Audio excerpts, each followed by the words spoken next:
Hi everyone, I am Neha and this is Unmute.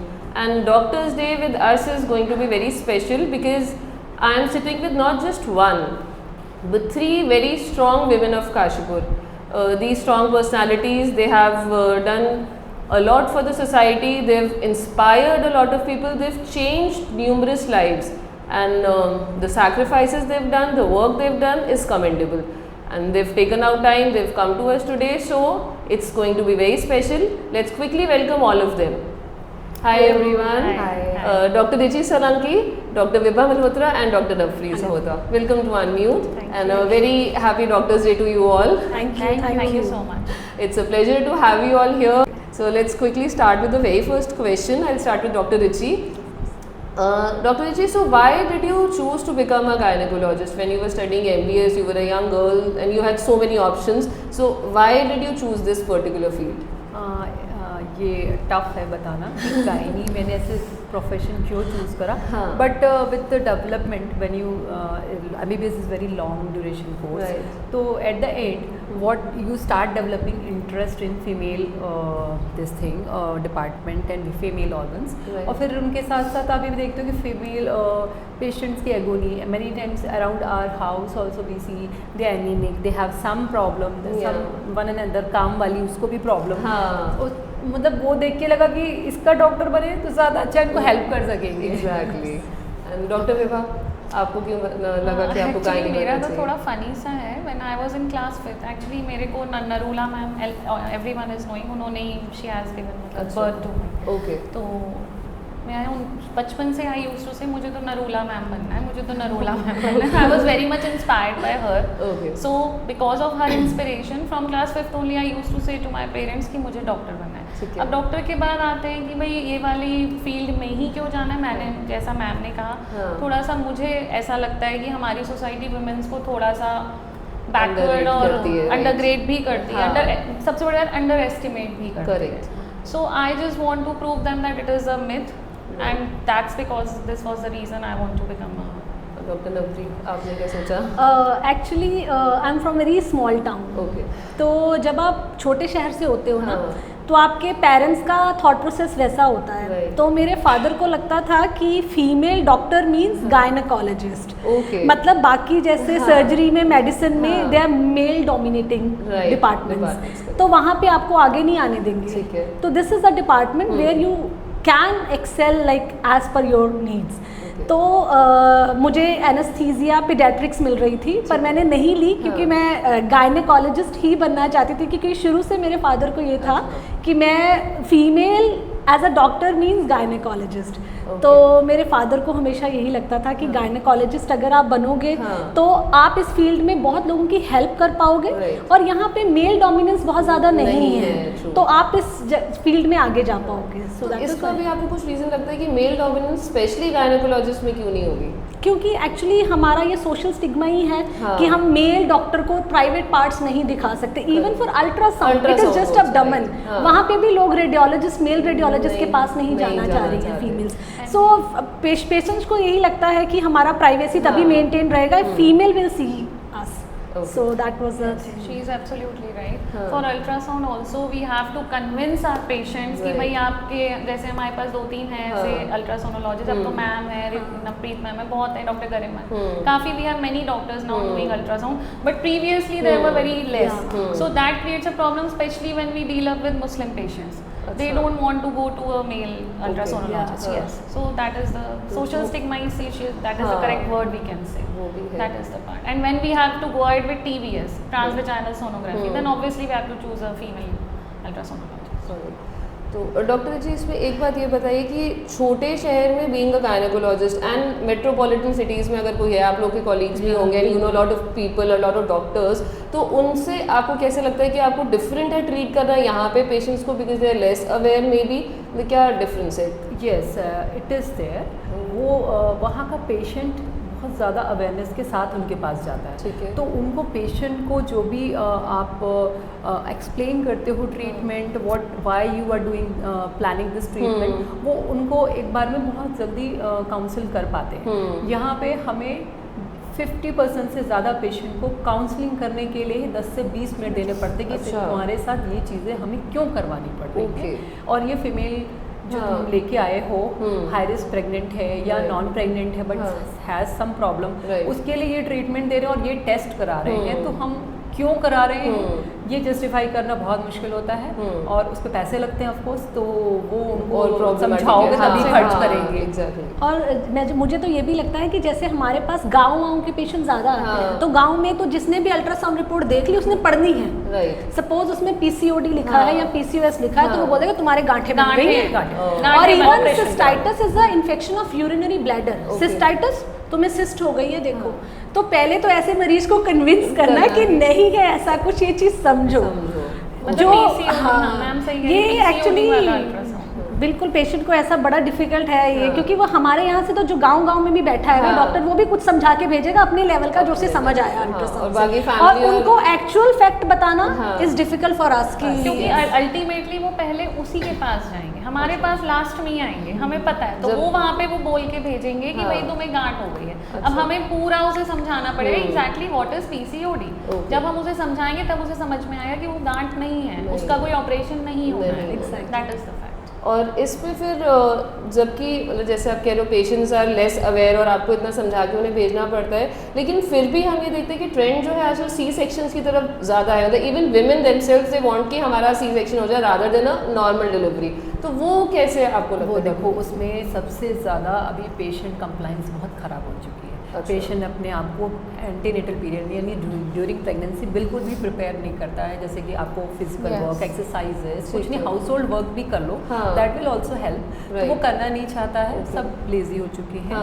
और अगर हम उनको इंस्ट्रक्शंस देते हैं तो भी वो शायद 50% भी फॉलो करते हैं, and they expect us to help them for normal delivery, but how can we help them unless you do some homework and for your body। और दूसरी चीज़ तो एक ये C सेक्शन का रेट इसलिए बढ़ने लगा, तो पेशेंट वर्क नहीं करता तो उसका जो स्टैमिना खराब हो चुका है। Even if we try to give them trial, तो एक लेवल के बाद 4-5 आवर्स के बाद पेशेंट ही गिव अप। और अब सबसे मज़ेदार बात, पेशेंट के पेन को देख के उसका हस्बैंड क्राई करने लग जाता है। तो आज who makes us कि ma'am please do something, we don't want to see her in so much of trouble, please। We can't see and in fact the in-laws also, पहले क्या होता था, हम सासू माँ आती थी एंड नॉर्मल करना है, नॉर्मल करना। अब चीज़ें उल्टी हो गई हैं, सासू माँ भी कहती हैं भैया हम बच्ची को पेन में नहीं देखना चाहते, please go ahead for this. और दूसरी चीज़ लोगों को ये पता नहीं क्यों लगता है कि नॉर्मल डिलीवरी मतलब कुछ गलत ही होगा। ये लोगों के दिमाग में पता नहीं क्यों प्लांट हो चुकी है चीज़, मतलब नॉर्मल डिलीवरी का मतलब रिस्क है। मैम हमें रिस्क नहीं लेना, मतलब if you will not try only how would you know कि रिस्क है कि नहीं। We are monitoring mother and baby, जब तक हमें ट्रायल ही नहीं दे रहे हैं तब तक तुम मैम हमें रिस्क नहीं लेना है। किस चीज़ का रिस्क? डॉक्टर तुम्हें बोले कि रिस्क है तो तुम मानो कि रिस्क है जी, हम नहीं लेंगे आपसे। डॉक्टर कह रहा है सब सेफ है, आप नहीं नहीं जी हम रिस्क नहीं लेंगे, हमें पेन नहीं टॉलरेट करना, हम इसे दर्द में नहीं दे सकते। There is nothing possible without. कि इसके बाद भी तब भी हर जगह यू आल्सो नो दिस, आज भी ऐसा है कि वी आर ब्लेम्ड कि वहाँ जाते हैं और सिजेरियन स्टिल, बल्कि ऐसा कुछ भी नहीं है। मोस्टली यही मिसकंसेप्शन है कि डॉक्टर ने प्रेशराइज करा या she convinced us to go for a C-section। 50% of the time is the patient and the family and relatives and husband, they themselves request us कि आप कर प्लीज। इनफैक्ट इसको पेन और सफरिंग्स में नहीं देखना। इनफैक्ट पेशेंट्स बोलती है हमारी सासू माँ को प्लीज आप बोल दीजिए जब वो चली जाती है, और पेशेंट मेरे पास अकेली होती है तो शी यूज्ड टू से मैम प्लीज बोल दीजिएगा बेड रेस्ट में। मतलब ये भी ऐसे भी पेशेंट हो सकता है कि उनको घर में वो चीज नहीं होती, दे वांट सम अटेंशन कि उनका C-section हो जाएगा, they will have like everyone will have some kind pampering, बिल्कुल बिल्कुल वो काम, and their rest period will be prolonged.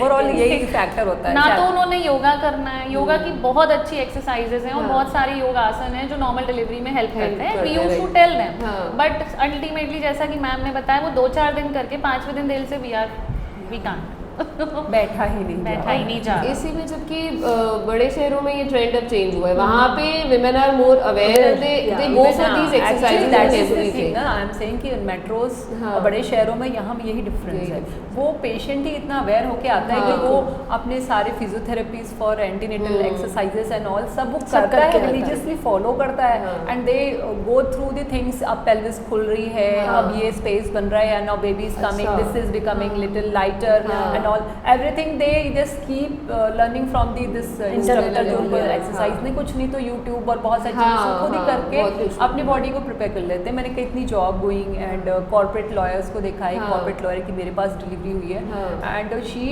herself through some online classes prepared her body for normal delivery and she delivered very smoothly. और यहाँ पे उल्टा है, corporate lawyer का बता रही बिकॉज शी हैड सम, मतलब उसका जबकि वर्कलोड भी कितना होगा and she would be full time working mother and everything. And C section के लिए कई बार बहुत ज़्यादा काउंसलिंग भी करनी पड़ती है, और उसके बाद जब उनको अमाउंट वगैरह बताया जाता है तो they used to start the window shopping also, this also happens actually. और कई जगह पे एक्चुअल इंडिकेशन होती भी है जो आपको पेशेंट को मतलब ऐसे विजुअली नहीं दिख रही। If placenta is low lying, if patient is having blood pressure high, then like we are a doctor, we are expert, है ना, तो हमें ही उसके बारे में पता होगा, आपको कैसे पता होगा उस चीज़ के बारे में। तो हम एटलीस्ट अपना ओपिनियन एंड एडवाइस तो दे ही सकते हैं ना कि इसमें ये चीज़ ज़रूरी है। उसके लिए अगर कोई कह दे जी हमें फोर्स कर दिया डॉक्टर ने, डायरेक्टली इंडिकेटेड है, वो इंडिकेटेड है, सोल्यूशन ही नहीं है बचने का, वो तो सिजेरियन ही होने हैं। एंड एक्चुअली टॉलरेबिलिटी भी इंडिया में बहुत कम है पेशेंट्स की। जैसे जो नॉर्मल डिलीवरी का प्रोसेस है फॉर द प्राइमी ग्रेविडा, जिसका फर्स्ट बेबी है, इट इज 48 आवर्स तक you can be in labour. यहाँ पे तो 6 घंटे हो गए, कुछ हुआ मैम, अभी कुछ हुआ ही नहीं। मतलब what do you expect us to do? अगर हम कोई इंजेक्शन लगा देंगे फिर बोलेंगे जी डॉक्टर ने तेज इंजेक्शन लगा दिया, अब ऐसा हो गया, अब ऑपरेशन कर रही है। मतलब we have to go by nature's thing. Natural delivery means it is we can just augment it with few drugs, but हम उसका रास्ता खोलना, बच्चा नीचे लाकर, वी कैन डू दैट। वो थोड़ा टाइम टेकिंग प्रोसेस है, उसमें टाइम लगना है। तो लोगों को अपना पेशेंस और ये अपने आप में ये समझना पड़ेगा कि इसमें टाइम देना पड़ेगा डॉक्टर को भी। मतलब डॉक्टर ऐसे जादू की कोई छड़ी हिलाएगा और बच्चा बाहर निकल के आ जाएगा, इट्स नॉट प्रैक्टिकली पॉसिबल अगर वो नॉर्मल डिलीवरी चाह रहे हैं। तो सबसे बड़ा 9th मंथ में क्वेश्चन होता है कि मैम मैं ना चाहती हूँ मेरी नॉर्मल डिलीवरी हो जाए। यस, दिस इज कि चाहते हो तो what you are doing for that charging. Exactly, कोई शेख चिल्ली का खाप छोड़ेगा तो हो जाएगा। कुछ लोग तो 3rd मंथ से ही प्रिपेयर होके आते हैं, नॉर्मल करानी, नॉर्मल करानी। एंड वो सबसे पहले होते हैं जो रोते हैं कि we can't be able to tolerate the pain. बिल्कुल सही। So we have many stories. It can चलती जाएंगी और कोई भी these are endless stories. endless। एक मेरा क्वेश्चन ये था, जैसे आजकल PCOD और PCOS है, PMOS भी है, तो पहले भी ये चीज़ें होती होंगी आई एम श्योर, बट शायद डायग्नोस नहीं होती थी, या अब लोग अवेयर ज़्यादा हो गए तो अब देख रहे हैं कि हर दूसरा बंदा कहता है कि यार मेरे को तो PCOD है या PMOS है। तो इसका क्या आप लोग को लगता है कि रीज़न होगा? एक्चुअली जो PMOS है ना, ये जेनेटिक भी इसका रोल है। जैसे हमारी जो मदर्स थी, ग्रैंड मदर्स थी, वो फिजिकली बहुत एक्टिव थी, घर का सारा काम करती थी। ये अभी भी ये लाइफस्टाइल डिसऑर्डर है, आप अभी भी एक्टिव हो जाओ, अपनी डाइट को ठीक कर दो, the problem will go away. So basically तब हमारा लाइफस्टाइल ऐसा था कि हमारे सिम्टम्स नहीं आ पाए, ठीक है, पुरानी जनरेशन में। अब हमारा लाइफस्टाइल सीडेंट्री हो गया है, खाना पीना उल्टा पुल्टा, जंक फूड, जिसकी वजह से इसके सिम्टम्स आ रहे हैं। We don't want to work out. School going children don't work out. Which is oriented from a lifestyle modification जो हमारी हो चुकी है, sedentary lifestyle। मतलब PMOS है ही जो उसके बारे में। वर्कहॉलिक लाइफस्टाइल थी, वो कभी ऐसी चीजें सामने ही नहीं आई। अब जैसे जैसे टाइम जा रहा है और वो लाइफस्टाइल हमारी चेंज हो चुकी है, वो हो गया है, प्रॉब्लम हमारी सिम्टम्स के फॉर्म में आने लगी है, ठीक है। तो बेसिकली इस लाइफस्टाइल का ही सारा मॉडिफिकेशन है और कुछ नहीं है। मतलब हमारे हिसाब से स्कूल गोइंग गर्ल्स को भी they have to work out for 45 minutes, because उसी एज ग्रुप से ये स्टार्ट हो, हार्मोन्स जो चेंज हो रहे हैं वो उसी एज से, एडोलेसेंट एज ग्रुप से ही स्टार्ट हो रहे हैं। सो वी हैव टू मतलब हमारी काउंसलिंग यही रहती है कि जो स्कूल गोइंग बच्चे भी हैं कैसे भी टाइम निकालें, चाहे 30 मिनट्स योगा करें, वॉक करें, कुछ भी करें, but they have to because even मैं तो उससे भी पहले कहूंगी कुछ भी ना करें, जो मम्मी के साथ हाउस होल्ड काम ही करा ले। एग्जैक्टली, बशर्ते उनकी मम्मी खुद भी तो बच्चे तो एक गिलास पानी भी नहीं लेते आजकल। जो बेसिकली गर्ल्स को ज्यादा लगता है कि घर से घर का काम कराएंगे। जो बच्चे हमें छोटे होते हुए बहुत प्लम नजर आते हैं और प्यारे लगते हैं ना, they are basically the point, that is the point जहाँ से उनका सारा का सारा इवन 1-2 इयर्स का बच्चा भी अगर आप बहुत फोर्स फीड करके हमारी अब आदत बन गई है कि खिला के ठूस के ओबेसिटी कर रहे हैं बच्चों को, वहीं से ही the whole thing about PMOS is starting. That is why now people are very conscious about giving sugar to other kids. This is the only reason because now they have been aware. अब मैंने देखा है societies में everyone is aware of PCOD. मेरे पास अब 12-13 साल की बच्ची है, वो आते ही बोली मैम मुझे PCOD है। अच्छा, हाँ, मतलब she was so much aware. Ma'am मैंने गूगल में सब पढ़ लिया है। मैंने कहा बेटा आप PCOD नहीं बोलना है, PMOS बोलना है। पहले तो इसको चेंज करो। तो यही मेरा नेक्स्ट क्वेश्चन था एक्चुअली। गूगल, जैसे लोग गूगल से सर्च करते हैं, मतलब स्पेशली गायनेकोलॉजिस्ट आप लोगों के पास तो बहुत ऐसे आते होंगे, बहुत कुछ सर्च करके आते हैं, इवन डिलीवरीज का लोग पूरी यूट्यूब वीडियोस देखकर आते हैं। तो वो पेशेंट आपको क्या लगता है कि ज़्यादा अवेयर है या ज़्यादा एंग्शियस है? वो ज़्यादा मिसइन्फॉर्म्ड, वो एक्चुअल वर्ड है कि जब किसी भी पेशेंट को नॉर्मल, सबसे कॉमन जो मेरे पास मुझे लगता है पढ़ के आते हैं, ब्रेस्ट में लंप है, मैम हमें लग रहा है हमें गांठ हो गई है तो कैंसर है। मैं कह रही हूँ अच्छी बात है कि तुम अवेयर हो कि ब्रेस्ट में लंप है तो you should go to doctor, but it doesn't mean कि तुम सीधा डायग्नोसिस भी पहुंच जाओ कि मुझे यही है। सो इतना भी ज्यादा एंग्शियस नहीं होना है। डेफिनेटली अगर आपको कोई प्रॉब्लम लग रही है, आप इंटरनेट पे भी देखें, there is no problem, but सबसे ज्यादा उसका बेस्ट सोल्यूशन डॉक्टर के पास मिलेगा। Go to doctor and consult a doctor. They used to see the symptoms on Google and they clear, वो अपनी डायग्नोसिस बना के ही लाते हैं और हमें बस उनकी मिथ को हटाना होता है कि ये तुम्हारी डायग्नोसिस नहीं है। This is the problem. और वो उसका ट्रीटमेंट भी लाते हैं, जैसा कि मैम ने कहा कि मैम अब मेरी तो ऑपरेशन होगा या मेरे गांठ हो गई है, लेकिन हमें फिर उनका वो मिसकंसेप्शन हटाना होता है that it is not this thing, it is the other thing which you are suffering from. This is the point. और डॉक्टर रिची, आपसे मेरा एक क्वेश्चन था, बिकॉज आप IVF का सेंटर है आपका निदान और आप इसी में ही वर्क कर रहे हो आजकल, तो अब जैसे ट्रेंड चेंज हुआ है, ladies specially late pregnancies prefer कर रही हैं, लेट मैरिजेस हो रही हैं, एग्स फ्रीज करा रहे हैं, तो IVF क्या उसी का ही रीज़न है या किस वजह से ज़्यादा लोग IVF की तरफ जा रहे हैं, या इनफर्टिलिटी का मतलब मैं कहूँगी रीज़न? पहली बात तो अगर ये एरिया वाइज देखें तो लोग पहले तो कंफ्यूज होते हैं, ठीक है, इधर उधर फालतू के ट्रीटमेंट करते हैं, उसमें अपना टाइम वेस्ट करते हैं, जड़ी बूटी एंड ऑल। दूसरे कैटेगरी के लोग होते हैं जो कि actually career and I think stability देखते हैं कि शादी हो गई है, let us get stable, financially थोड़ा सा स्ट्रॉन्ग हो जाए, फिर we should take a call for baby. अब वो जब वो कॉल वाला टाइम आता है वो उनकी एंग्जाइटी बढ़ जाती है, तो अल्टीमेटली शॉर्टकट उनको IVF दिखना शुरू हो जाता है। एंड थर्ड कैटेगरी जो एक्चुअली प्रॉब्लमेटिक, जिनके लिए एक्चुअली IVF बना होता है, जिसमें हस्बैंड का प्रॉब्लम है, वाइफ का भी, वाइफ भी कुछ प्रॉब्लम है, कुछ बहुत सारे उनके रीजन है, वाइफ की ट्यूब ब्लॉक है, TB हो गई, बहुत सारे इशू, हस्बैंड स्मोकिंग करता है, टोबैको च्यूइंग करता है, उसके अकाउंट्स बहुत ख़राब हैं, तो they are the genuine patient for IVF actually.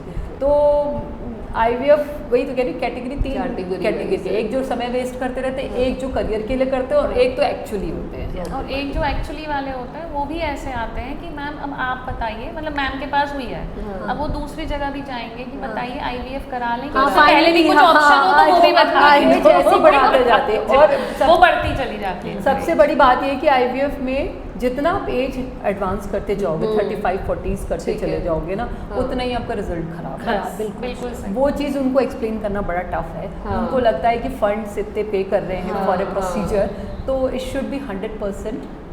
IVF के पेशेंट्स के लिए तो मेरे ख्याल से टाइम इज मनी, मतलब जितना वो टाइम वेस्ट कर रहे हैं उतना ही उनका नुकसान है। समझ में आता कि उनका ऑलरेडी प्रीशियस टाइम चला गया, अब वो 40-45 या जितनी भी उम्र में बच्चा पैदा करे, उसको पालेंगे कब और उसकी शादी किस उम्र में देखेंगे, वो चीज़ भी एक इम्पॉर्टेंट है ना कि आपको डिसीजन टाइम पे लो, तो ताकि आप उस बच्चे की अपब्रिंगिंग भी ठीक से कर सकें। And they wasted 2 to 3 years in doing all this only, and then they used to go to ma'am कि भैया फिर IVF सेंटर्स की, अब now finally we've decided कि yes. जो मैम हमारे पास डेली बेसिस पे ओपीडी में भी आते हैं ना, उसमें ऐसे पेशेंट्स भी आते हैं जिनको 15-16 साल हो गए, उनको हम मुंह से बोलते भैया यू नीड IVF, मैम हम वो नहीं कराना चाहते उसके, और उन्हें 10 लोगों ने पहले बोल रखा होता है IVF, बस ये जस्ट मतलब वो कहते हैं ना आंखों के आगे खुद ही उन्होंने पर्दा डाल रखा है कि मुझे नहीं कराना। बट आई थिंक कुछ And लोगों it के is लिए तो इतना भी blessings है। इतना भी expensive नहीं है। Yeah. They all are spending too नहीं, much on their own things. उससे Yes, ज़्यादा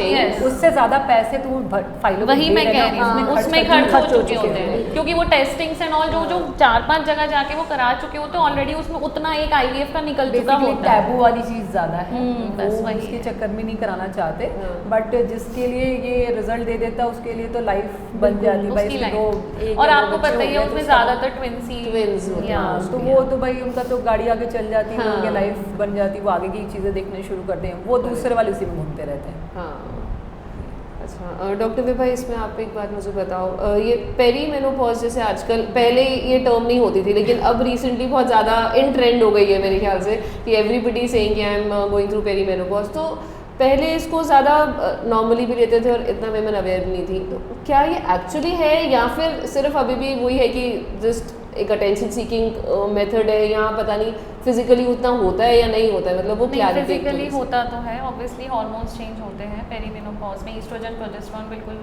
ऑलमोस्ट नीचे चला जाता है, and we have many complaints, night sweats, hot flashes, basically जो होता है वो हॉट फ्लैशेस होता है, तो ये मेनोपॉज सही अर्ली यस यस, एंड ये होता है इसमें women cannot lie. 40s से start I won't say that he she इसमें कोई attention seeking चीज़ है, neither any pampering, ये क्योंकि होता है, it happens. और ये जो है पेरीमेनोपॉज में नाइट स्वेट्स होते हैं, मूड स्विंग्स बहुत ज़्यादा होते हैं, and I will request everyone, because it is a podcast, तो we have to cooperate with those women in spite of getting them more irritated. I request everyone कि उनको cooperate करें, क्योंकि ये जो पेरीमेनोपॉजल वाला एज होती है ये थोड़ा सा कॉम्प्लिकेटेड होती है। क्या एज से स्टार्ट होता है ये जनरली? देखिए अब तो 38 से ही स्टार्ट हो रहा है। अच्छा। क्योंकि मैम ने जैसा कहा, मैम ने भी कहा लाइफस्टाइल ऐसा चेंज हो चुका है, 38-40 में हो जा रहा है, तो ये पेरीमेनोपॉज एज ग्रुप 39-40 में आ रहा है, और पहले होता था वो 50 में आएगा, अब वो ट्रेंड चला। और मुझे वैसे भी ये लगता है कि ये जो पेरीमेनोपॉजल एज ग्रुप है ना, ये वैसे इसलिए भी खतरनाक है कि आप पेरीमेनोपॉजल में और आपके बच्चे टीन में हैं, हाँ, तो उनके अलग हार्मोन्स चल रहे हैं, आपके अलग चल रहे हैं, सो इट्स लाइक कि आपके अंदर वो अब पेशेंस नहीं बचा है टॉलरेट करने का, और बच्चे को लग रहा है कि मैंने तो ऐसा कुछ किया भी नहीं है, why she is hyper active and all. So it's like कि हम बच्चों, जो भी बच्चा मेरे पास तो आता है उसको बोलती हूँ कि भैया सारी जिंदगी 40 साल माँ ने तुम्हें झेला है, अब अगले 5 साल इनको थोड़ा झेलो, थोड़ा इनको इनके भी जो टेंट्रम्स है उनको टॉलरेट करो, because she has tolerated your tantrums, even partners. पहले क्या होता था, मेनार्की का एज ग्रुप ही 12-13 था, मेनार्की 9 में ही हो रहा है, मेनी स्टूडेंट्स आर कमिंग, तो पेरीमेनोपॉजल भी थोड़ा सा 40-45 बेसिकली वी यूज्ड टू, मतलब मेनोपॉज 45 to 50 में हो जाता है। डॉक्टर जी आप बताओ मुझे, पोस्टपार्टम डिप्रेशन जैसे वो भी एक बहुत इन ट्रेंड टॉपिक है, तो वो कितना सच है, कैसे मतलब डील करना चाहिए? बिल्कुल सच है, बहुत immediately after this is also not a pampering वाला सेक्शन हो, you will have to be very sympathetic towards her feelings. वो बहुत स्विंग हो सकते हैं, स्पेशली अगर बच्चा पास में नहीं है, यस नाइसू चला गया, नर्सरी चला गया, तो उसको बहुत, क्योंकि उसकी एक्सपेक्टेशंस होती है कि बच्चा डिलीवरी होगी तो baby will be beside me, तो अब वो बेबी नहीं होता है तो वो एंग्जाइटी, प्लस बेबी फीड नहीं कर रहा है, उसकी वजह से एंग्जाइटी, आपको भूख नहीं लग रही, आप हंग्री भी हो but you are not able to understand what is happening with you, तो वो एक एंग्जाइटी होके आप साइकोसिस में जाना शुरू करते हो, इररिलेवेंट टॉक्स शुरू हो जाते हैं, घर वाले भी समझ नहीं पाते, कभी कभी सपोर्टिव इन लॉज नहीं होते या सपोर्टिव हस्बैंड नहीं होता, तो वो भी एक रीजन होता है कि ये पेशेंट साइकोसिस में जाने लगते हैं। I think pampering is important, yes pampering is important that time, proper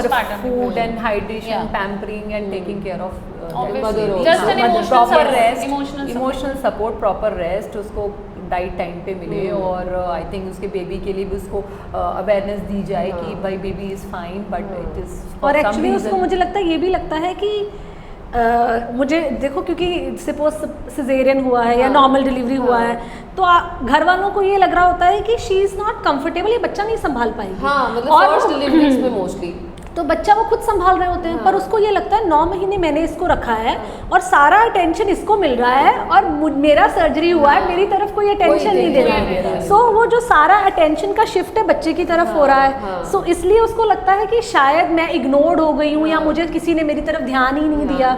तो क्योंकि इस टाइम पे उसका ऐसा सोचना बिल्कुल जायज़ है, पर ये है कि जो घर वाले उनको ये समझना होगा कि उसे भी उतनी ही केयर की ज़रूरत है जितने आपके एक दिन के बच्चे को है। या सो इट्स बेसिकली कि attention and care should be given to the mother. इसी वजह से वो लोग साइकोसिस में जाते हैं, when they feel neglected, that is the reason of going into साइकोसिस। और मुझे ये पर्सनली लगता है कि जितनी भी ये जो मदर्स हैं ना, ये जिनका ये पोस्टपार्टम पीरियड अच्छे से नहीं रहा होता, they remember it for the lifetime and they are then they are scared of getting the second delivery. Yes, that is the reason कि आजकल एक बच्चे आप देख रहे हो। और या फिर आप मैरिजेस में भी सोच रहे हैं, बहुत ज्यादा सोच रहे हैं कि पहला भी करें कि ना करें। This is the most important reason, क्योंकि उन्हें लगता है जैसे दिल्ली वगैरह में हम मेट्रोपॉलिटन में जाते हैं कि हम लोग वर्किंग पेरेंट्स हैं, how will we manage. This is the वहाँ पे तो मेल्स भी पूरी हेल्प करते हैं। हमारे छोटे शहरों में तो ये भी ऑप्शन मोस्टली नहीं करते हैं, बहुत रेयर को इतना अवेयर होगा कि वो करेगा। मम्मी गुस्सा हो जाएंगी तो क्यों कर रहा है। एग्जैक्टली। आजकल तो पहले क्या होता था, नानी दादियाँ यूज्ड टू टेक केयर, अब नानी दादियाँ also want their personal space, तो नाउ दे आर लाइक कि भैया अपना बच्चा तुम देख लेना, कुछ दिन तो ठीक है लेकिन बाकी हमेशा के लिए सो दे हैव हमारे सजेशंस में कर लिए, लेकिन दे आर वेरी, मतलब जब हैप्पी है बच्चा तो हमें दे सकते हो, पर रोना धोना तुम्हें ही संभालना है। पेनफुल पीरियड्स या इरेगुलर पीरियड्स, ये भी एक बहुत ज़्यादा आजकल फियर हो गया लोगों में कि अगर इरेगुलर है या पेनफुल है या किसी भी तरीके से साइकिल डिस्टरप्टेड है तो लोग सोचते हैं कि पता नहीं कितनी बड़ी मुझे प्रॉब्लम है। तो वो कितना सच है और क्या उसके लिए लोगों की सोच होनी चाहिए? पहले तो हमें पता होना चाहिए कि नॉर्मल क्या है। ठीक है। सो अगर हम कहें कि पीरियड्स जो हैं उसका जो नॉर्मल साइकिल है it would be 25 to 35 days and we shall bleed for 2 to 7 days. Normally क्या होता है, पेशेंट को कई तो इतने एंक्शियस होते हैं कि 2 ही दिन पहले हुए, मैम 2 दिन पहले हो गए, दैट्स नॉर्मल। 2 दिन लेट हो गए, दैट्स नॉर्मल। बट अब नॉर्मल साइकिल का मतलब ये नहीं कि आप खुद ही नॉर्मल सोच के घर बैठ जाओ। एक कंसल्टेशन में कुछ नहीं जा रहा है, डेफिनेटली एक बार डॉक्टर को कंसल्ट जरूर करो कि कहीं कोई अबनॉर्मेलिटी तो नहीं है। क्योंकि अगर आपके पहले साइकिल नॉर्मल चल रहे थे और अब कुछ अबनॉर्मल है, there could be something, there is nothing like harmful in consultation and going to a doctor. कोई भी प्रॉब्लम है और स्टार्ट हो गई है आफ्टर द मेनार्की ओनली, चले जाओ ना, एक बार दिखा दो क्या हो रहा है। ये थोड़ा ना उसको बैठे हुए घर में सोच रहे हो उसमें भी कि अरे बच्ची है, कहीं मैडम कोई दवाई ना लिख दे। We also think about the kids, है ना, we all are mothers, so obviously we will do the best, what will be the best for our patient. So हम लोगों के पास अगर आ भी जाएंगे तो उसमें कोई गुनाह नहीं हो जाएगा। मेरा तो सबको ये कहना है कि अगर पीरियड्स में इम्बैलेंस शुरू से ही दिख रहा है आपको, डिलेड पीरियड्स मोस्टली हो रहे हैं ज़्यादातर गर्ल्स, तो तुरंत आप दिखाइए ना डॉक्टर। उसमें ज़्यादातर बच्चों का मतलब हमें मेडिसिन देने का बहुत रोल नहीं है, बच्चों को समझाना पड़ता है, काउंसलिंग होती है, जो हम लाइफस्टाइल कह रहे थे, लाइफस्टाइल मॉडिफाई कराना, तो जंक फूड वगैरह जो खा रहे होते हैं बच्चे, कोल्ड ड्रिंक ले रहे होते हैं, उनको फ्रूट्स और इस पर फोकस कराना होता है। ज़्यादातर अनीमिक हो जाते हैं क्योंकि प्रॉपर फ्रूट्स एंड डाइट होती नहीं बच्चों की, तो उनको एक्सप्लेन करना है कि this is something which will happen in your life, now you will have to very focused on nuts and fruits and daily अपना मिल्क टाइम पे लेना, टाइम पे सोना, टाइम पे उठना, you should be in proper discipline में होना चाहिए। और मुझे लगता है वैसे भी जैसे आप घर पे समझाओगे तो बच्चा नहीं सुनेगा, एक डॉक्टर की एडवाइस हो जाएगी तो बच्चा फिर भी थोड़ा सीरियसली ले लेगा। इन जनरल मैंने देखा कि मदर्स इसलिए भी लेके आती हैं हम लोग के पास कि बच्चा खा नहीं रहे एंड क्या कहते हैं जो मदर नहीं चाह रही है वो वाले फूड पे रहता है, तो वो इसलिए लेके आती है कि डॉक्टर एक बार बोल देगा तो शायद 2-3 महीने का समझ जाएगा।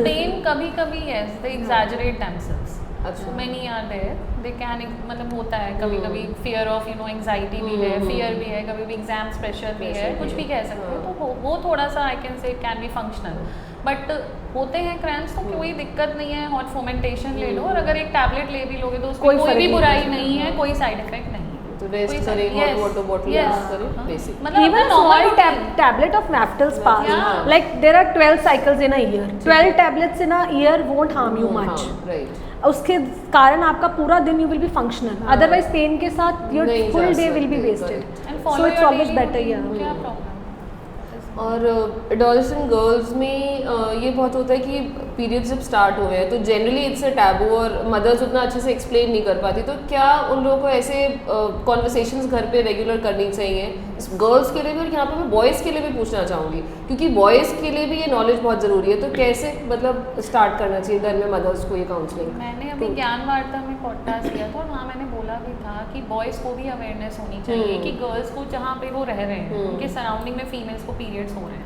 Right, they should be aware, हाँ, क्योंकि this awareness is normal now and periods होना इज ऑल्सो नेचुरल फिनोमेनन। उन्हें पता होना चाहिए कि उन दिनों वो ज़्यादा दिक्कत ना दे या ज़्यादा परेशान ना करे, अपने सो कॉल्ड चॉइसेस ना बताएं, तो that is important and it has to be done. Boys को भी अवेयरनेस होनी चाहिए। और गर्ल्स की फैमिलीज में कैसे उनको मदर्स को काउंसिल करना चाहिए? मदर्स को तो basically regarding hygiene and right, हाँ, पैटर्न, क्योंकि 2-3 साल तो पैटर्न डिस्टर्ब रहेगा, तो डाइट प्रॉपर होनी चाहिए। एंड बच्चों का एक्चुअली पता नहीं होता कब उनको पीरियड आ जाएंगे, तो उनको स्कूल बैग में एक एक्स्ट्रा सैनिटरी के साथ सैनिटरी पैड वगैरह कैरी करना और ट्रैवलिंग में कैरी करना, ये सब मदर ही ट्रेन करती थी धीरे धीरे। मतलब ऐसा भी नहीं होना चाहिए, वही मैं इसी पे आने वाली थी कि बहुत ज़्यादा 6-7 ईयर ओल्ड गर्ल को ही आप बॉम्बार्ड करने जाओ ऐसी इन्फॉर्मेशन की she doesn't need it, she doesn't need it, it should be around 10 to 11 year of old age, जब आपको लग रहा है कि आपका, क्योंकि पीरियड्स एकदम से ऐसे नहीं हो जाएंगे, बच्चे का थोड़ा वैसे प्यूबर्टल स्पट दिखेगा, थोड़ा ब्रेस्ट डेवलपमेंट होगा हल्का हल्का, ठीक है, तो आपको हल्का सा प्यूबिक हेयर आने लग जाएंगे, you will get to know कि अब बच्चे को आ सकते हैं पीरियड, तब आप बात करना शुरू करो। ओवर नॉलेजेबल या information is always a problem even for boys also. मुझे लगता है कि अगर हमें गर्ल्स को एजुकेट करना है तो पहले ही, जब लड़के को बेचारे को कुछ पता ही नहीं है, उसको ऐसी चीज के साथ बम्बार्ड करना is not a sense. When he is around 13-14 तो उसको आप समझा सकते हो, क्योंकि वो अपने घर के मदर्स को भी देख रहा है ना कि उसकी मदर्स को भी पीरियड्स आ रहे हैं एंड ऑल, तो उसको आप इस तरीके से समझा सकते हो कि this is a normal phenomena which happens to girls and all, but it should be at appropriate age, not like too early, क्योंकि बेसिकली जो हम ये early menarche and all, it is just because of overexposure. हाँ, right, when social media, this is the most important factor for that thing. तो we have to obviously, इसीलिए हम लोग थोड़ा अवॉइड ही करते हैं और कन्विंस भी करते हैं, आप लोग भी करते होंगे बच्चों को ज़्यादा फ़ोन नहीं देखना and all that, because social media you know it's spoiling many things. तो अल्टीमेटली वो घुस तो दिमाग में ही रहा है, वो जितना सोचेंगे उतना ही वो हार्मोन्स उसी हिसाब से चलते हैं, कंट्रोल क्योंकि माइंड ही कर रहा है अल्टीमेटली, सारे हमारे हार्मोन्स उनके दिमाग में जल्दी और ज़्यादा है। मिथ ये भी होता है कि मतलब किसी को अगर पीरियड्स हो रहे हैं और हमारी डेट्स आने वाली है तो वो जल्दी आएंगी बिकॉज वी हैव हर्ड कि उनको periods, this is all what is Google and social media. तो ये कहते हैं कि बताओ भी मत किसी को, बिकॉज नहीं तो दूसरे को भी start, I mean that's not logically correct, but बहुत लोग ऐसे भी सोचते हैं। अच्छा, इसमें एडोलेसेंस के अलावा डॉक्टर ऋषि एक बात और आप बताइए कि आपने जैसे इतने पेशेंट्स ट्रीट करे और मतलब आप सब ने ही करे हैं, आप लोग ने बहुत एक्सपीरियंस रहा है आप लोगों को, तो कभी ऐसा हुआ है कि आपकी जितनी आपने स्टडीज़ करी हैं और जितना आपका प्रैक्टिकल नॉलेज है उससे हट के कभी कोई ऐसा पेशेंट आया हो कि आपको बिल्कुल डिफरेंट एक्सपीरियंस रहा हो उस पेशेंट के साथ? वैसे actually human body is like अ चलती फिरती मशीन, तो एनाटॉमिकली तो you see every alternate day कुछ ना कुछ अंदर डिफरेंट ही निकलता है, you plan something, you see something और अंदर से कुछ और निकलता है, every day surprise for us. Like हमने जो बुक में पढ़ा है कि नॉर्मल अगर हम सोचे कि सिजेरियन में ये लेयर खोलनी है, ऐसे बच्चा, ऐसा नहीं होता है, कई बार we have to go out of box, ऐसी सारी चीज अंदर से, क्योंकि हर किसी बंदे का अंदर से जो एनाटॉमी है कुड बी डिफरेंट आल्सो, सो उसमें हमें मतलब आउट ऑफ द अनयूजुअल हो जाता है, मतलब मुश्किल है क्या है वो, मतलब हर दिन एक नया चैलेंज, हर दिन एक नया सरप्राइज हमें मिलता ही है, जैसे हमें प्रसाद मिलता है। इसका एक फनी तो ये जरूर होता है, जो हमारे पास रोज पेशेंट आते हैं कि मैम हमें बच्चा नहीं हो रहा है, तो हम कहते हैं अच्छा बच्चा नहीं हो रहा, चलो टेस्ट देखो क्या क्या करा रखे, अच्छा ओके ठीक है, तो आप यू जस्ट टेल देम कि ओके ठीक है, अब ये मेडिसिन है तुम्हें खानी है और कांटेक्ट में, मैम हमारे पति तो बाहर रहते हैं। This is the funny thing which we see every day out of the box, हमें यही दिखता है कि भैया जब तुम्हारा पति यहाँ नहीं है तो तुम बच्चा कहाँ से ढूंढ रही हो, like try to stay together. So basically वही होता है कि मतलब आपको पता है कि जो बच्चा है वो तो हस्बैंड के साथ इंटरकोर्स के बाद ही होना है, तो why are you coming to doctor कि अगर तुम्हारा पति यहाँ है ही नहीं, he is out of country, then what are you doing here? उसमें भी ऑप्शंस देते हैं, मैम आप दवाई लिख दो, हम वहाँ भेज देंगे। पर भैया काउंसलिंग तो आप नहीं करोगे ना, तो कोई नहीं मैम, हम वीडियो कॉल करा देंगे। उनके पास ऑप्शंस बहुत होते हैं। और एक सबसे बड़ी चीज़ होती है कि कभी वाइफ 1 या 2 बार प्रेग्नेंट हो जाती है, वंस और ट्वाइस, भले अबॉर्शन हो जाए चाहे एक बच्चा हो जाए, बहुत लॉन्ग गैप हो रहा है और आपके पास पेशेंट है कि अब we are planning now 7-8 years, अभी कुछ नहीं हो रहा है, अब उसमें वाइफ के टेस्ट लिखेंगे तो वो ओके है, सारे टेस्ट लिखो सब ओके है, लेकिन हस्बैंड का टेस्ट लिखो तो इतना ईगो हर्ट होता है। क्यों? अरे मेरे तो 2 बच्चे हो चुके हैं, हम मेरे में तो कोई प्रॉब्लम नहीं है। तो अब ये कौन बताए कि इतने साल में जो आपकी लाइफस्टाइल है, हो सकता है आपका कोई टोबैको एडिक्शन हो, बहुत सारे आपका स्ट्रेस इंड्यूस हो, आपका स्पर्म काउंट, मोटिलिटी, उसकी क्वालिटी खराब, और वो इतने ओवर कॉन्फिडेंट होते हैं कि हमें तो कुछ नहीं हो सकता है।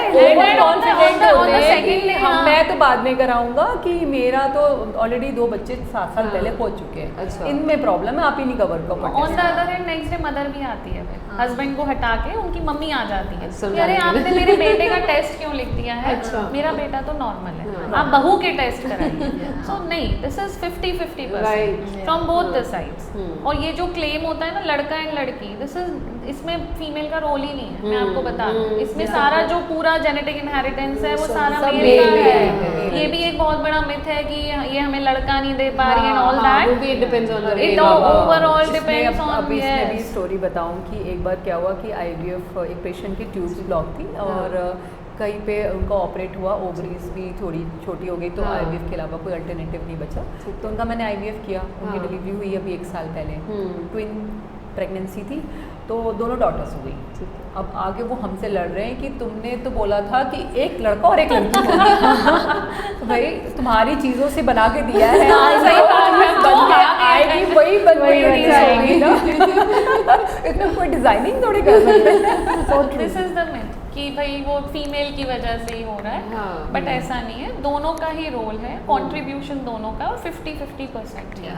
और आजकल मेल्स का मैं फिर बता दूं, मैम तो सबसे ज़्यादा पेशेंट्स देख रही है इनफर्टिलिटी के, सीमेन काउंट सबसे ज़्यादा लो मेल्स में होता है, yes, because of these habits, tobacco. और ऐसा नहीं है तो आप फीमेल्स भी करती हैं, ऐसा नहीं है, फीमेल्स भी करती हैं। इसका एग्जाम्पल बताऊँ, एक मेरे पास पेशेंट थी, she was 39 years old and उसको एक फाइब्रॉइड था, तो उसका हस्बैंड ने कहा इसमें प्रॉब्लम है, जस्ट इसको ठीक करो, अब 39 ईयर्स पे हम नॉर्मल ट्रीटमेंट से कंसीव होना चाहते हैं। मैंने कहा इसको ठीक कर देते, चलो फाइब्रॉइड निकाल देंगे, उसकी प्रॉब्लम सॉर्ट आउट कर देंगे, पर she is now 39 years old, कैसे प्रेग्नेंट होगी? तो तुम्हारा क्या काम करते हो? मैं मजदूरी करता हूँ। अच्छा, क्या खाते पीते, कुछ नशा करते हो? हाँ, बीड़ी पीता हूँ। बीड़ी कितना? 1 या 2 बंडल पर डे, ठीक है। उसका स्पर्म काउंट कराया, बड़ी मुश्किल से उसने टेस्ट कराया, क्योंकि उसको लगा था वाइफ में ही सबसे ज़्यादा प्रॉब्लम है ना, तो बड़ी मुश्किल से कराया, तो स्पर्म काउंट इतनी खराब, मोटिलिटी इतनी खराब।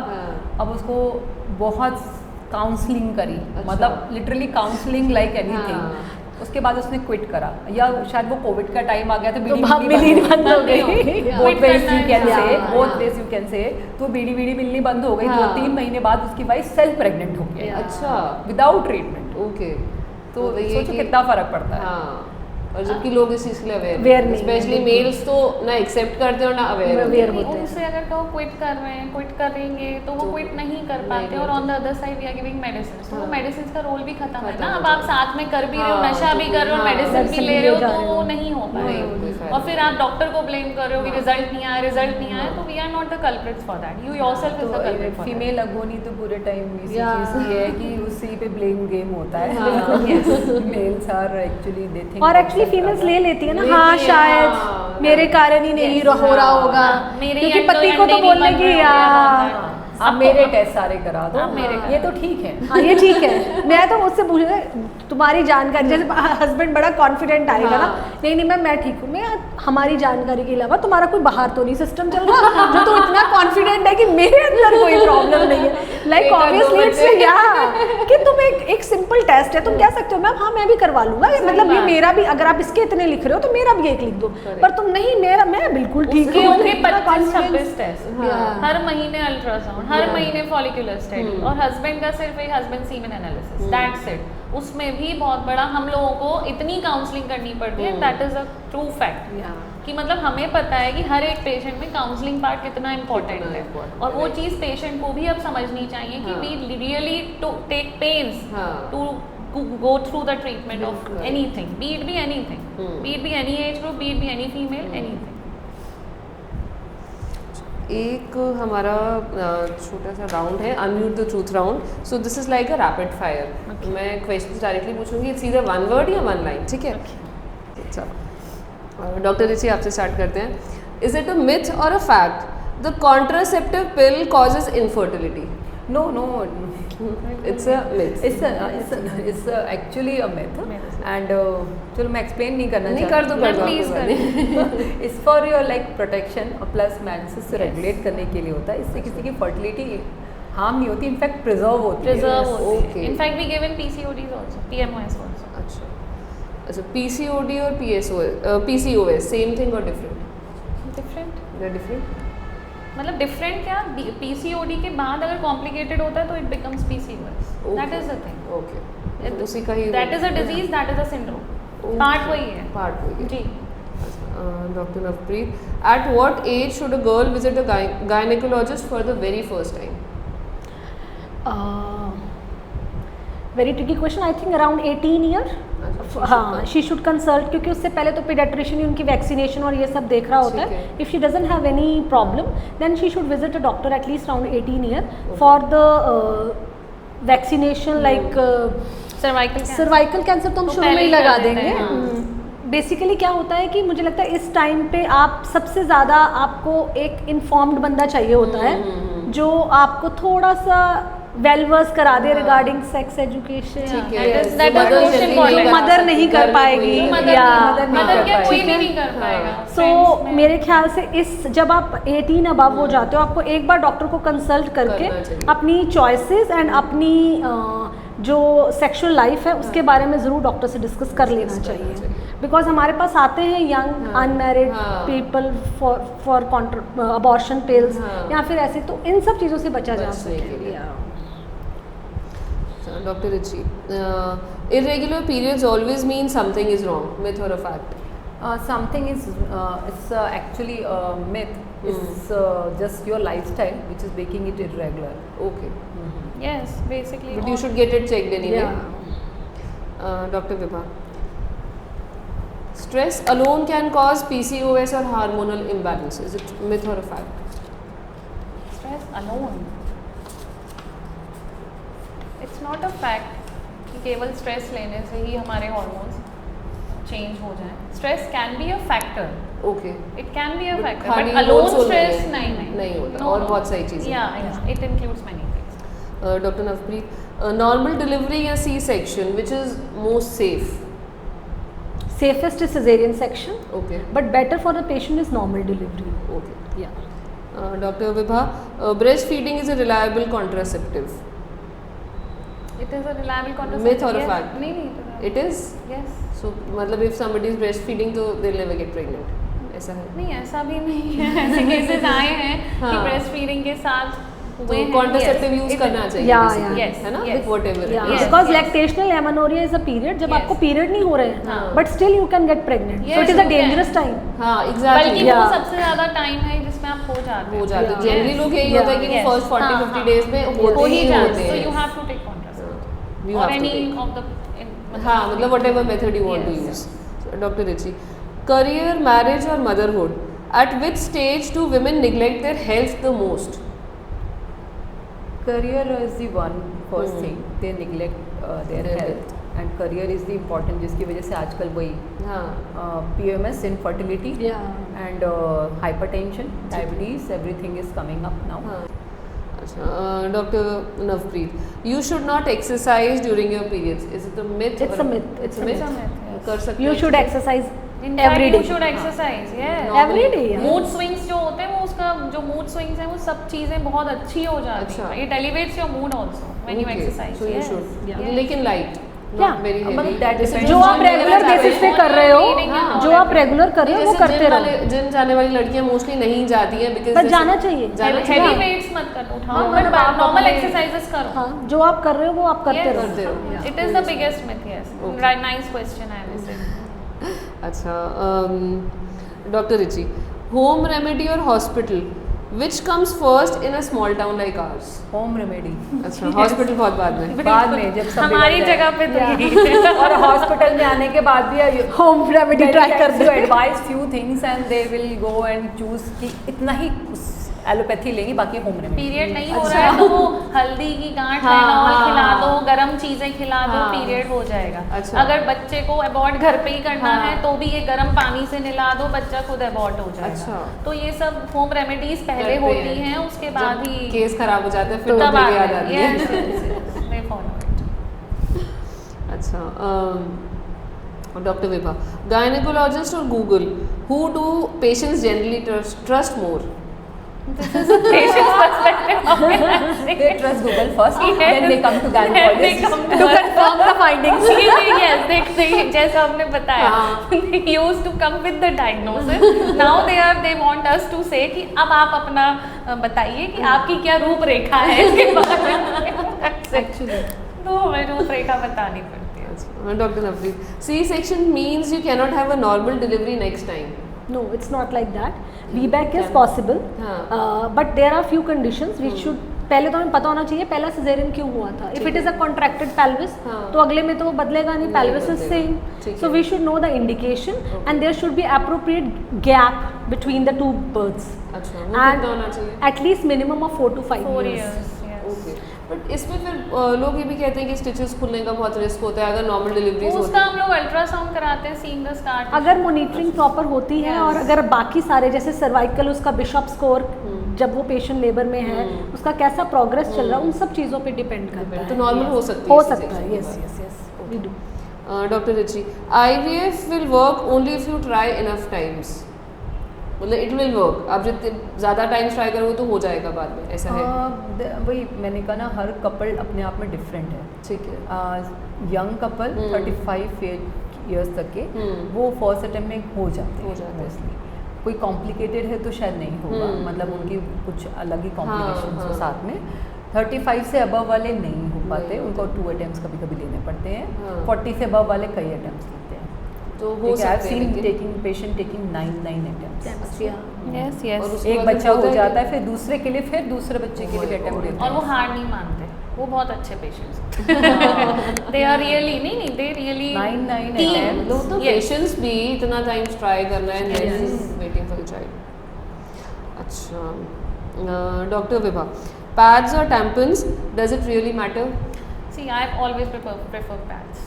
फॉर मेरे से अगर पूछे तो शायद अब इसे पुरानी सोच कह लो, कुछ भी कह लो, because they are easy to use. Just wrap it in a paper. लेकिन मतलब साइंटिफिकली या लॉजिकली बेटर कौन सा? पैड्स. तो वैसे हाइजीनिकली कोई प्रॉब्लम नहीं होती? नहीं, अगर आप उसे हर 4 आवर्ली चेंज कर रहे हैं तो why will it be a problem. और टैम्पन्स में? टैम्पन्स में then again you have to clean it, और उसमें थोड़ी मेहनत चाहिए होती है ना. नहीं, but if the person is willing to do then they can do it for the first 2 days. Yes, it is also good. Yes. बस मैं इतना बता दूं कि हर 4 hourly 4 to 5 hourly you have to change your pad, whether it is soaked or not, you have to change. और एक अब नई चीज आ गई कि मैम सर्वाइकल कैंसर से तो सुन रहे हैं आगे जाके बच्चे ही नहीं होंगे. ये बहुत बड़ा मिथ आ गया. I don't know social media पे कौन से ऐसे बेवकूफ लोग हैं जो ऐसी चीजें स्प्रेड कर रहे हैं कि these are not safe for kids. They are absolutely safe. आप ये सोचो, मैं डॉक्टर हूँ, मेरा 11 साल का बेटा है, मैंने उसको भी, it is not only for girls, मैंने उसको भी लगवाई है, खुद भी लगवाई है. ठीक है, तो अगर हम अपने पे लगा रहे हैं तो it means it is safe only ना. एटलीस्ट डॉक्टर को तो आप ट्रस्ट करोगे ना कि अगर वो अपने ऊपर भी कर रहा है तो हम अनसेफ सिर्फ लोगों के लिए थोड़ी है, वो हमारे लिए भी उतनी भी अनसेफ होनी चाहिए फिर. तो अगर हम खुद लगवा रहे हैं और ये आपको इंकरेज कर रहे हैं तो it is for your betterment only. And still they are not getting aware. And कि उसका कोई साइड इफेक्ट नहीं है, मैम इज राइट, मैंने भी अपने हम लोग हमारे तीनों के बच्चों मतलब बेटे ही हैं वायरस के अगेंस्ट है, उससे कैसे बच्चे नहीं होंगे ये समझ में नहीं आया। और बल्कि मैंने तो ये तक बोला कि जैसे Covid was essential and important, वैसे ही ये भी इम्पोर्टेंट है, गेट इट डन। बट उसके कहने के बावजूद भी स्कूल्स में भी अभी तक वो प्रोवाइड नहीं। Government is giving vaccination to this government school और गवर्नमेंट के कुछ सेंटर पे, तो लोग जा नहीं रहे क्योंकि ये भी किसी ने बता दिया कि इसका कोई साइड इफेक्ट्स है, ये जानबूझ के आपको लगाए जा रहे हैं। जैसा मैंने कहा कि इनफर्टाइल हो जाए, जैसे पहले BCG एंड ये सब वैक्सीनेशन लगाने जाते थे ना, तो लोग घरों में घुस जाते थे कि हम नहीं लगवाएंगे, ये हमें इनफर्टाइल करना चाह रही है गवर्नमेंट, इसलिए हमारे ऊपर। अब ये सर्वाइकल कैंसर वैक्सीनेशन के लिए हो रहा है कि अगर ये लग गया तो हमारी तो ये जनरेशंस खत्म करना चाह रहे हैं। ये शायद कि फ्री है इसलिए उनको वैल्यू बिल्कुल अब हमें ये है कि जैसे हम स्कूल्स में जा रहे हैं, अवेयरनेस दे रहे हैं, तो एटलीस्ट स्कूल गोइंग गर्ल्स को पेरेंट्स और जो हम ऐसे ही स्कूल्स में जा रहे हैं जो अच्छे स्कूल वहाँ पे भी लोग नहीं बता रही अच्छे स्कूल की बात कर रहे हैं। गर्ल्स का मैं ले रही थी टॉप, उसमें सिर्फ एक लड़की ने हाथ उठाया था। Yes, this is the point. And we have ऐसा भी ऑप्शन है कि एक 2000 की भी और एक 9000 की भी, तो 2000 वाली लगवा लो, नॉट अ बिग डील, जिसकी जो कैपेसिटी है वैसे कर लो, दोनों काम तो कर ही रही है ना, उसमें ये थोड़ा ना कि एक बहुत ज्यादा काम करे कम काम करे, तो उसको लगवा लो। और कितनी अर्ली एज पे लगवाना चाहिए? 9 स्टार्ट है, यस 9 इयर्स से लगना ही है। और किस एज तक लगवा सकते हैं? मेन इज 26 years तक, that is a sexually active period basically. तो this is vaccine which is जो 9 to 26 years में देनी चाहिए, बाकी तो 45 years तक ही लगवा सकते हैं। इसका बेस्ट रिजल्ट है when you have not attain sexual activity. Okay, sexually active होने से पहले ये लग जाए तो बेस्ट है, इसीलिए ही 9 ईयर किया गया है, ताकि इतने बच्चे इतना अर्ली तो नहीं एक्सपोज होंगे, तो एटलीस्ट 9 ईयर से शुरू कर देंगे तो 18 साल तक एटलीस्ट सारे जनरेशन हो जाएंगे। तो जितना उसका best effect is till you are sexually inactive, but you can give it till 45 years। Even तो now boys are suppose to take vaccination, तो वो उनको ओरल कैंसर और anal cancer, even penile cancer, anorectal and oral cancer, ये सब cancer से prevent है boys को। तो ये उनके नॉर्मल पीडियाट्रिक उसमें आता है, वैक्सीनेशन शेड्यूल में है। And in good schools where we are sending them in the boarding schools, that vaccine is must, कि लगनी है। Yes yes, they are giving us the card कि ये लगवाइए आप। और क्या एज ग्रुप होता है बॉयज का? वो भी same. It is basically a virus. Okay, तो ये सेक्सुअली ट्रांसमिट हो जाएगा। सो उनको ये है कि जो भी सेक्सुअल एक्टिविटी अटेन होने से पहले इससे वैक्सीनेट हो जाएगा, तो विल बी सेफ। एक्चुअली वो उसी वायरस पे वर्क करती है which is called as human papilloma virus. तो उस वैक्सीन का काम ही है कि उस वायरस पे काम करे और उसको प्रोटेक्शन दे एंड प्रिवेंशन दे, और वो ही हमारा मोटो रहता है कि prevention is better than cure. तो I think they should go ahead with that. नाम भी मैं बता देती हूँ, गार्डासिल है और सर्वावैक है। गार्डासिल मैंने बताया वो थोड़ी एक्सपेंसिव है, Cervavac is like 2000 rupees as I said. और अगर बल्क में और अगर बल्क में हम लगवा रहे हैं जैसे मैम ने कहा स्कूल्स में या कुछ, तो ऑब्वियसली वो 2000 से भी कम रेंज में ऑब्वियसली मिल जाएगी। एक्चुअली गवर्नमेंट इसे अपने नेशनल जो वैक्सीनेशन शेड्यूल है उसमें ला रही है, but they are putting it only for 14 year old girls. मतलब 14, अगर आप 14 साल के हो तो ही आपको लगेगी, ना उससे छोटा ना उससे बड़ा। ओके, तो आपको अपना बर्थ कार्ड लेके जाना है, उसमें आप दिखाओगे 14 ईयर तो आपको लगेगी। तो वो क्योंकि महंगी वैक्सीन है, तो गवर्नमेंट इतना ज़्यादा अफोर्ड नहीं कर सकते कि आप सबको ही लगा, तो वो ऐसे ही धीरे धीरे एक एज को का मतलब आज जो 14 साल का अगले साल नेक्स्ट स्लॉट आ जाएगा, तो this is how they will cover. पर अगर हम अफोर्ड कर सकते हैं तो why not get it done for our. So जैसे आप लोग सब वर्किंग प्रोफेशनल्स हो, आप लोग वाइफ्स भी हो, मदर्स हो, and you are taking care of your families also, तो आप लोग मुझे बताओ कि अपना खुद का ध्यान आप लोग कैसे रखते हो? Out of all this busy schedules अपने ऊपर टाइम कैसे निकाल पाते हो? डॉक्टर रिची आप बताओ पहले। तो टफ है कौन सा टाइम कैसे निकाल पाते हैं। सुबह कोशिश ये करते हैं कि बच्चे स्कूल चले गए तो अपना वर्कआउट का, but still I think 3 of us are taking care of ourselves। Exactly, वो देख के भी लग रहा है वर्कआउट अपना मतलब 1 hour आइदर पावर योगा या फिर कुछ कार्डियो होना चाहिए, वो तो करते ही हैं। Ma'am is doing yoga, I am going to gym, इनका जिम इंस्ट्रक्टर घर पे आ रहा है, so we are taking our good care. मुझे तो वैसे भी मैं अपने बच्चों को भी यही कहती हूँ कि भैया मुझे अपने आप से सबसे ज्यादा प्यार है। मतलब मुझे खुद को हमेशा ये लगता है कि if I am in good mood और happy, I keep everybody happy. If I am sad, if I am anxious, if I am angry all the time, the surroundings will change. So मेरा तो बहुत ज़्यादा ये होता है कि exercise, and I am थोड़ा spiritually inclined, I go to gurdwara every day. तो मुझे ये लगता है कि मेरा मेंटल पीस जो है वो गुरुद्वारा जाके आएगा. And every day I go to gurdwara and I do exercise every day. Very well said. And it was amazing talking to you all. बहुत मज़ा आया. बहुत सारी बातें पता चली. It was an interesting conversation. Thank you so much.